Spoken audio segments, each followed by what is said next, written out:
Back to our YouTube channel. ಇವತ್ತು ನಾವು marathon ಸೀರೀಸನ್ನು continue ಮಾಡ್ತಾ ಇಲ್ಲಿ ಕೋಆರ್ಡಿನೇಟ್ ಜಿಯೋಮೆಟ್ರಿಯಲ್ಲಿ ಎಷ್ಟು ಮಾರ್ಕ್ಸಿಗೆ ಬರುತ್ತೆ, ಹೇಗೆ ಬರುತ್ತೆ, ಯಾವ ಥರ ಸಾಲ್ವ್ ಮಾಡಬೇಕು, 1 ಮಾರ್ಕ್ಸ್ ಕ್ವಶನ್ ಯಾವ ಥರ ಸಾಲ್ವ್ ಮಾಡಬೇಕು, 2 ಮಾರ್ಕ್ಸ್ ಕ್ವಶನಲ್ಲಿ ಏನು ಬರುತ್ತೆ, ಯಾವ ಥರ ಮಾಡಬೇಕು ಸಾಲ್ವ್, ಮತ್ತು 3 ಮಾರ್ಕ್ಸ್ ಕ್ವಶನ್ ಒಂದು ಬರ್ತದೆ, ಹೇಗೆ ಸಾಲ್ವ್ ಮಾಡೋದನ್ನು ತಿಳ್ಕೊತ ಹೋಗೋಣ. ವೆರಿ ಈಸಿಯಾಗಿರುತ್ತೆ. ಇಲ್ಲಿ ಫಾರ್ಮುಲಸನ್ನು ತಿಳ್ಕೊಬೇಕು. ಇಲ್ಲಿ ಫಾರ್ಮುಲಸ್ ಮೇನ್ ಆಗುತ್ತೆ. ಈ ಫಾರ್ಮುಲಸನ್ನು ನೀವು ತಿಳ್ಕೊಂಡ್ರೆ ನೀವು ಈಸಿಯಾಗಿ ಸಾಲ್ವ್ ಮಾಡ್ತಾ ಹೋಗ್ಬೋದು. ಈಸಿಯಾಗಿ ಸ್ಕೋರ್ ಮಾಡುವಂಥ ಚಾಪ್ಟರ್ ಕೂಡ ಇದು. ಹೌದು, ಈಸಿಯಾಗಿ ಅವರೇಜ್ ಸ್ಟೂಡೆಂಟ್ಸು ಚೆನ್ನಾಗಿ ಪ್ರಾಕ್ಟೀಸ್ ಮಾಡಿದ್ರೆ ನಿಮಗೆ ಒಳ್ಳೆಯ ಸ್ಕೋರ್ಸನ್ನು ತಗೋಬೋದು ಅಂಥ ಚಾಪ್ಟ್ರು ಕೋಆರ್ಡಿನೇಟ್ ಜಿಯೋಮೆಟ್ರಿ. ನೋಡಿ, ಕೋಆರ್ಡಿನೇಟ್ ಜಿಯೋಮೆಟ್ರಿಯಲ್ಲಿ 1 ಮಾರ್ಕ್ಸ್ ಕ್ವಶನ್ ಯಾವ ಥರ ಕೇಳ್ತಾನೆ, ಕೇಳಿರೋ ಅಂಥ ಕ್ವಶನ್ಸನ್ನು ತೊಗೊಂಡಿದ್ದೀನಿ. ಇದನ್ನೇ ಅನಲೈಸ್ ಮಾಡ್ತಾ ಹೋಗೋಣ, ಡಿಫ್ರೆಂಟ್ ಆ್ಯಂಗಲಲ್ಲಿ ಯಾವ ಥರ ಕೇಳ್ಬೋದು ಅಂತ ನೋಡ್ತಾ ಹೋಗೋಣ. ಇದನ್ನೇ ಏನು ಮಾಡ್ತಾನೆ, ಉಲ್ಟಾ ಕೇಳ್ತಾನೆ ಅಷ್ಟೇ. ವೈ ಆಕ್ಸಿಸ್ ತೊಗೊಂಡ್ರೆ ಎಕ್ಸ್ ಆಕ್ಸಿಸ್ ತೊಗೊತಾನೆ, ಎಕ್ಸ್ ಆಕ್ಸಿಸ್ ತೊಗೊಂಡ್ರೆ ಇದನ್ನು ಬಿಟ್ಟು ಹೋಗೋ ಚಾನ್ಸ್ ಇಲ್ಲ. ನೋಡಿ, what is the perpendicular distance of the point A2,5 from the Y axis ಅಂತ. ನೋಡಿ, ಇಲ್ಲಿ ಒಂದು ಕೋಆರ್ಡಿನೇಟ್ ಪ್ಲೇನಲ್ಲಿ ಒಂದು ಪಾಯಿಂಟನ್ನು ಮಾರ್ಕ್ ಮಾಡಿದ್ದಾನೆ. ಅದು ಯಾವುದಂದರೆ 2,5 ಅಂತ ಕೊಟ್ಟಿದ್ದಾನೆ. ನೋಡಿ, ಇದು ಎಕ್ಸ್ ವ್ಯಾಲ್ಯೂ ಆಗಿರುತ್ತೆ, ದಿಸ್ ಇಸ್ ವೈ ವ್ಯಾಲ್ಯೂ ಅಂತ ಆಗಿರ್ತದೆ. ಎಕ್ಸ್ ಆಕ್ಸಿಸಲ್ಲಿ ಆರಿಜಿನಿಂದ ಇಲ್ಲಿವರೆಗೂ ಹೋಗಿದ್ದಾನೆ, 2 ಹೋಗಿದ್ದಾನೆ. ವೈ ಆಕ್ಸಿಸಲ್ಲಿ ಆರಿಜಿನಿಂದ 5 ಹೋಗಿದ್ದಾನೆ. ಅಂದರೆ ಇಲ್ಲಿ what is the perpendicular distance of the point A from the Y axis. ಈ ಪಾಯಿಂಟ್ ಎ ಇದೆಯಲ್ಲ, ವೈ ಆಕ್ಸಿಸ್ಸಿಂದ ಎಷ್ಟು ದೂರ ಇದೆ ಅಂತ ನೋಡಿ. ವೈ ಆಕ್ಸಿಸ್ ಎಲ್ಲಿದೆ, ಇಲ್ಲಿದೆ, ಇದು ವೈ ಆಕ್ಸಿಸ್. ದೂರ ಎಷ್ಟು ದೂರ ಇದೆ ಅಂದರೆ ಇಷ್ಟು ದೂರ ಇದೆ. ಎಷ್ಟು ದೂರ ಇದೆ ಅಂತ ನೋಡಿ, ಹಿಂಗೆ ಹೇಳ್ಕೊಳ್ಳಿ.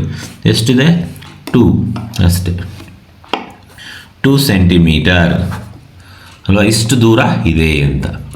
ಅದೇನ ಎಕ್ಸ್ ಆಕ್ಸಿಸ್ಸಿಂದ ಎಷ್ಟು ದೂರ ಇದೆ ಅಂತ, ಇದು ಎಕ್ಸ್ ಆಕ್ಸಿಸ್ ಎಷ್ಟು ದೂರ ಇದೆ ನೋಡ್ಕೊಳ್ಳಿ, 5 ಇದೆ ಅಷ್ಟೇ, 5 ಇದೆ. ಈ ಥರ ನೀವು ಓದ್ಕೋಬೇಕು ಅಷ್ಟೇ. ಅನಲೈಸ್ ಮಾಡಬೇಕು. ಆ ಕ್ವಶನನ್ನು ಅನಲೈಸ್ ಮಾಡಿದ್ರೆ ನೀವು ಈಸಿಯಾಗಿ 1 ಮಾರ್ಕ್ಸ್ ತೊಗೋಬೋದು. ಏನೂ ಇಲ್ಲ, ಆರಾಮಾಗಿ ಈಸಿಯಾಗಿ 1 ಮಾರ್ಕ್ಸ್ ತೊಗೊತೀರಾ. ಸ್ವಲ್ಪ ಯೋಚನೆ ಮಾಡಿ, ಥಿಂಕ್ ಮಾಡಿ ಬರಿತಾ ಹೋಗಬೇಕು. ನೆಕ್ಸ್ಟ್ 2 ಮಾರ್ಕ್ಸ್ ಕ್ವಶನ್ ಏನು ಕೇಳ್ತಾನೆ, ಡಿಸ್ಟೆನ್ಸ್ ಫಾರ್ಮುಲಾ ಮೇಲೆ ಕೇಳ್ತಾನೆ. ಪರ್ಟಿಕ್ಯುಲರ್ ಡಿಸ್ಟೆನ್ಸ್ ಫಾರ್ಮುಲಾ ಮೇಲೆ ಕೇಳ್ತಾನೆ. ಇಲ್ಲಿ 2 ಪಾಯಿಂಟನ್ನು ಕೊಡ್ತಾನೆ. 2 ಪಾಯಿಂಟಲ್ಲಿ x1 y1 ಅಂತ ತಗೊಳ್ಳಿ, x2 y2 ಅಂತ ತಗೊಳ್ಳಿ. ಒಂದು ಪಾಯಿಂಟ್ ಹೌದಾಯ್ತಾ. ಇಲ್ಲೊಂದು ಈ ಥರ ಪಾಯಿಂಟ್ ಇರುತ್ತೆ ಅಂತ ಮಾರ್ಕ್ ಮಾಡ್ಕೊಳ್ಳಿ, ಎ ಆ್ಯಂಡ್ ಬಿ. ಇಲ್ಲಿ 5,7 ಅಂತ ಕೊಟ್ಟಿದ್ದಾನೆ, -7. ನೋಡಿ, ಇಲ್ಲಿ ಸೈನ್ಗಳನ್ನು ಸರಿಯಾಗಿ ನೋಡ್ಕೋಬೇಕು. ಇದರಲ್ಲೇ ಮಾರ್ಕ್ಸ್ ಹೋಗೋ ಚಾನ್ಸ್ ಇರ್ತದೆ. First point x1 y1, x2 y2 ಅಂತ ತಗೊಳ್ಳಿ, ನೆಕ್ಸ್ಟ್ ನೋಡಿ, ಇಲ್ಲಿ ಡಿಸ್ಟೆನ್ಸ್ ಫಾರ್ಮುಲಾ ಬರ್ಕೋಬೇಕು. ಡಿಸ್ಟೆನ್ಸ್ ಫಾರ್ಮುಲಾ ಏನು ಹೇಳುತ್ತೆ ನೋಡಿ, D = x2 - x1 whole square, y2 - y1 whole square ಅಂತ ಬರೆದಿದೆ. ನೀವೇನು ಮಾಡ್ಕೋಬೇಕು, ಸಬ್ಸ್ಟಿಟ್ಯೂಟ್ ಮಾಡ್ತಾ ಹೋಗಿ. x1 ಏನಿದೆ ನೋಡಿ, 5 ಇದೆ. x2 ಏನಿದೆ, -7 ಮೈನಸ್ y2 ಎಷ್ಟಿದೆ ನೋಡಿ, ಸಾರಿ x2 ಎಷ್ಟಿದೆ, ಸಾರಿ ಇಲ್ಲಿ x2 - x1 whole square. x2 ಎಷ್ಟಿದೆ ಅಂತ, this is x2 1 minus x1 ಎಷ್ಟಿದೆ, 5 whole square ಪ್ಲಸ್ y2 ಇಲ್ಲಿದೆ ನೋಡಿ, -3 ಮೈನಸ್ y1 ಎಷ್ಟಿದೆ, -7. ಮೈನಸನ್ನು ಒಳಗಡೆ ಬರ್ಕೋಬೇಕು, ಬ್ರಾಕೆಟ್ ಒಳಗಡೆ ಬರ್ಕೋಬೇಕು, ಯಾಕಂದರೆ ಅವ್ರ ಸೈಡು ಮೈನಸ್ ಇರ್ತದೆ. D = 1ನಲ್ಲಿ 5ಅನ್ನು ಮೈನಸ್ ಮಾಡಿ ಎಷ್ಟು ಬರುತ್ತೆ, -4 whole square ಬರುತ್ತೆ, plus minus sign has it is, open the bracket, -× +7 whole square. D = distance = -4 whole square ಅಂತ ಕೇಳಿದ್ದಾನೆ. -4 × -4 16 ಆಗುತ್ತೆ. ಎಸ್, ಇಲ್ಲಿ ಪ್ಲಸ್ ಇಂಟು ಮೈನಸ್ 7ನಲ್ಲಿ 3ನ ಮೈನಸ್ ಮಾಡಿದ್ರೆ 4 +4 ಆಗುತ್ತೆ, 4 square. Yes, D = 16. Square of 4 is 16. First 16 how many times, ಎಷ್ಟು ಸರಿ ಇದೆ ನೋಡಿ, 2 × 16 ಅಂತ ಬರ್ತದೆ, 2 ಟೈಮ್ ಇದೆ. Square root of 16 is 4 outside ಬರುತ್ತೆ, ರಿಮೈನಿಂಗ್ 2 ಇದೆ. 4 ನೀವು ಸಾಲ್ವ್ ಮಾಡಬೇಕು. Distance is 4 centimetre. ರೂಟ್ ವ್ಯಾಲ್ಯೂನ ಫೈಂಡ್ ಔಟ್ ಮಾಡಿ ಇಡ್ಬೋದು, ಬೇಡ ಇಷ್ಟಿಟ್ಟರೆ ಸಾಕಾಗುತ್ತೆ. ಡಿಸ್ಟೆನ್ಸನ್ನು ಫಾರ್ಮುಲಾಸನ್ನು ಬಳಕೆ ಮಾಡಿಕೊಂಡು ನೀವು ಸಾಲ್ವ್ ಮಾಡ್ತಾ ಹೋಗ್ಬೋದು. ಇದು 2 ಮಾರ್ಕ್ಸ್ಗಳಲ್ಲಿ ಬರುವಂಥ ಕಂಪಲ್ಸರಿ ಕ್ವಶನ್ ಆಗಿರುತ್ತೆ. ಈ ಥರ ನೀವು ಇದನ್ನು ನೆನ್ಪಿಟ್ಕೊಂಡ್ರೆ ಫಾರ್ಮುಲಾ ನೆನ್ಪಿಟ್ಕೋಬೇಕು. ಕೊಟ್ಟಿರೋ ಪಾಯಿಂಟ್ಸಲ್ಲಿ x1 y1 ಅಂತ ಮಾರ್ಕ್ ಮಾಡ್ಕೋಬೇಕು, x2 y2 ಅಂತ ಮಾರ್ಕ್ ಮಾಡಿಕೊಂಡು ಇಲ್ಲಿ ವ್ಯಾಲ್ಯೂಸನ್ನು ಸಬ್ಸ್ಟಿಟ್ಯೂಟ್ ಮಾಡ್ತಾ ಹೋಗಬೇಕು. ಹೋದರೆ ನಿಮಗೆ ಈಸಿಯಾಗಿ ಆನ್ಸರ್ ಬರುತ್ತೆ, ಆರಾಮಾಗಿ ಮಾರ್ಕ್ಸನ್ನು ತೆಗೆದುಕೊಳ್ಬೋದು. ನೆಕ್ಸ್ಟು 3 ಮಾರ್ಕ್ಸ್ ಕ್ವಶನನ್ನು ಕೇಳ್ತಾನೆ. ಇದರಲ್ಲಿ 3 ಮಾರ್ಕ್ಸ್ ಕ್ವಶನನ್ನು ಕೇಳ್ತಾನೆ.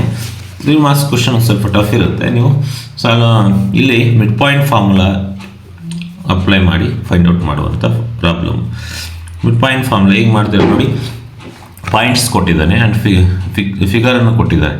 S 4,6 another point B 2,-2 2,-2 C point 6,5 are the vertices of triangle ABC.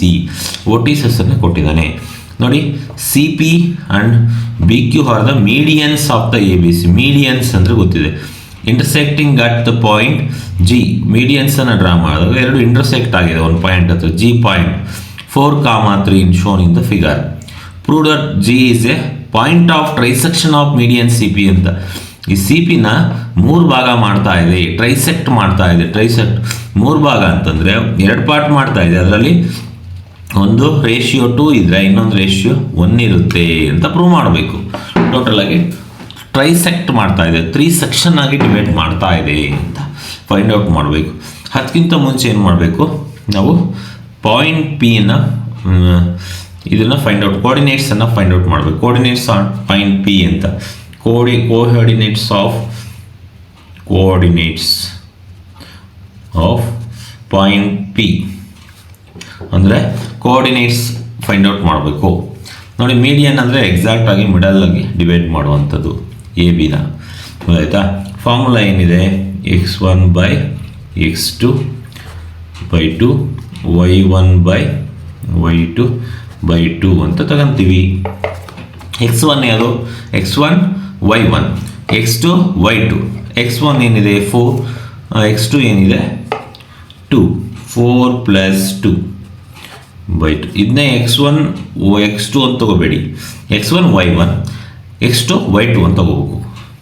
y1 ಏನಿದೆ, y1 6 ಇದೆ, y2 ಏನಿದೆ -2 ಇದೆ /2. ಎಸ್ 4 + 2 6 ಆಗ್ತದೆ /2. 6 - 2 /2 ಪ್ಲಸ್ ಇಟ್ ಮೈನಸ್ ಆಗ್ತದೆ. 2 1s 2 3s 6 - 4/2 1s 2 2. Point B coordinates ಏನು ಬರುತ್ತೆ, 3,2 ಬಂತು. 3,2 ಬಂತು. ಇಲ್ಲೇನು ಮಾಡಬೇಕು, ನೀವೇನು ಮಾಡಬೇಕು, ಡಿಸ್ಟೆನ್ಸನ್ನು ಫೈಂಡ್ ಔಟ್ ಮಾಡಬೇಕು. ಸಿ ಜಿ ಎಷ್ಟು ಡಿಸ್ಟೆನ್ಸ್ ಇದೆ, ಸಿ ಜಿ ಡಿಸ್ಟೆನ್ಸ್ ಎಷ್ಟು ಬರುತ್ತೆ, ಫಾರ್ಮುಲಾ ಹಾಕ್ಕೊಳ್ಳೋಣ. ಏನು ಫಾರ್ಮುಲಾ ಗೊತ್ತಿದೆ ನಿಮಗೆ, x2 - x1 whole square y2 - y1 whole square. ಏನಪ್ಪ x2 ಏನಿದೆ ನೋಡಿ, ಇಲ್ಲಿಂದ ಇಲ್ಲಿಗೆ ಫೈಂಡ್ ಔಟ್ ಮಾಡ್ತಾರೆ. ಸಿಯಿಂದ ಜಿ ವರ್ಗು ಮಾಡ್ತಾ ಇದ್ದೀನಿ ಡಿಸ್ಟೆನ್ಸ್. ಇದರಲ್ಲಿ ಸಿ x1 y1 ಅಂತ ತಗೊಳ್ಳಿ, ಇದು x2 y2 ಅಂತ ತಗೊಳ್ಳಿ. ಯಾವ ಥರ ಬೇಕಾದ್ರೂ ತಗೋಬೋದು ನೀವು. ಇದನ್ನೇ x1 y1 ಅಂತ ತಗೊಳ್ಳಿ, ಇಲ್ಲ x2 y2 ಯಾವ ಥರ ಬೇಕಾದ್ರೂ ತಗೋಬೋದು. ನಾನೇನು ಮಾಡ್ತೀನಿ, x2 ಅನ್ನು ಇದನ್ನೇ ತಗೊಳ್ಳಿ, ಇದು x1 y1 ಅಂತ ತಗೊತೀನಿ, ಇದು x2 y2 ಅಂತ ತಗೊತೀನಿ. x2 ಏನಿದೆ 6 ಇದೆ, 4 ಇದೆ.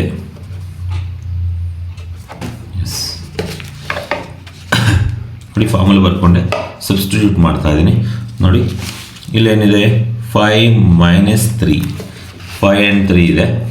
y2 5, y1 3 whole square. Yes 6 - 4 2 square of 2, 5 - 3 2 square of 2 ಬರ್ತದೆ. Square of 2 is 4, square of 2 is 4. ಎಷ್ಟಾಯಿತು, 8 ಆಯಿತು. ಅಂದರೆ ಇದನ್ನು ಈ ಥರ ಬರೀವು, 2 4 × 2 ಅಂದರೆ 4 ಟ್ವೈಸ್ ಇದೆ ಅಂತ. ಓಕೆನಾ. ಸ್ಕ್ವೇರ್ ಆಫ್ 4 is 2, 2 √2 ಸೆಂಟಿಮೀಟರ್ ಅಂತ ಈ ಥರ ಬರ್ಕೊಂಡು ನೆಕ್ಸ್ಟ್ ಏನು ಫೈಂಡ್ ಔಟ್ ಮಾಡಿ ಅದೇ ಥರ ಇದನ್ನು ಜಿ ಪಿಯನ್ನು ಫೈಂಡ್ ಔಟ್ ಮಾಡಿ. ಇಲ್ಲಿಂದ ಇಲ್ಲಿ ಎಷ್ಟು ದೂರ ಇದೆ ಅಂತ ಜಿ ಪಿಯನ್ನು ಫೈಂಡ್ ಔಟ್ ಮಾಡ್ಬೋದು. ಡಿಸ್ಟೆನ್ಸನ್ನು ಈ ಸೈಡಲ್ಲೇ ಮಾಡ್ತಾರೆ, ಗಮನಿಸಿ.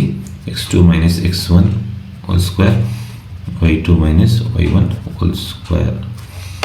ಎಸ್, x2 ಯಾವುದಾದ್ರು ಇಲ್ಲಿ ಪಾಯಿಂಟ್ಸ್ ಏನಿದೆ ಬರ್ಕೊಳ್ಳಿ, 3, 2 ಅಂತ ನೋಡಿ. ಇದನ್ನು x2 y2, x2 ಏನಿದೆ 4 ಮೈನಸ್ x1 ಏನಿದೆ 3 ಅಂತ ತಗೊಂಡಿದ್ದೀನಿ.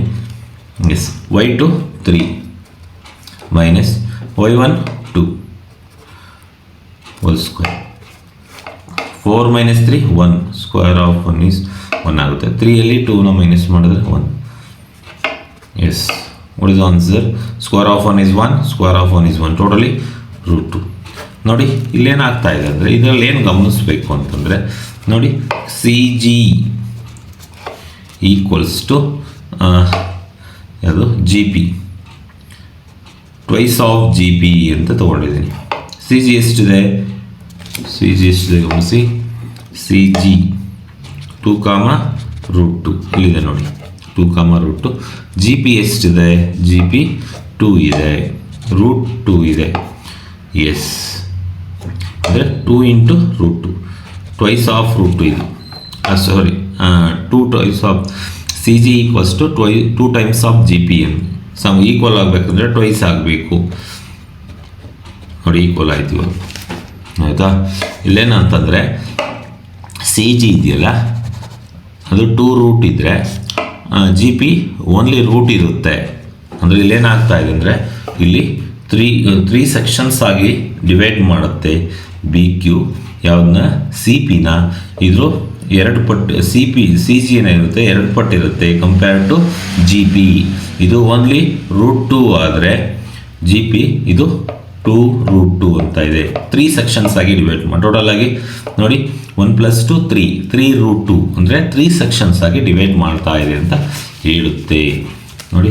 ಈ ಥರ ನೀವು ಇದನ್ನ ಸಾಲ್ವ್ ಮಾಡ್ತಾ ಹೋಗ್ಬೋದು, ಈಸಿಯಾಗಿ ಸಾಲ್ವ್ ಮಾಡ್ಬೋದು, ಈಸಿಯಾಗಿ ಮಾರ್ಕ್ಸ್ ಬರುವಂಥ ಚಾಪ್ಟರ್ ಆಗಿರುತ್ತೆ. ಸ್ವಲ್ಪ ಫಾಲೋ ಮಾಡಿ ಸ್ವಲ್ಪ ಪ್ರಾಕ್ಟೀಸ್ ಮಾಡ್ತಾ ಹೋಗಿ.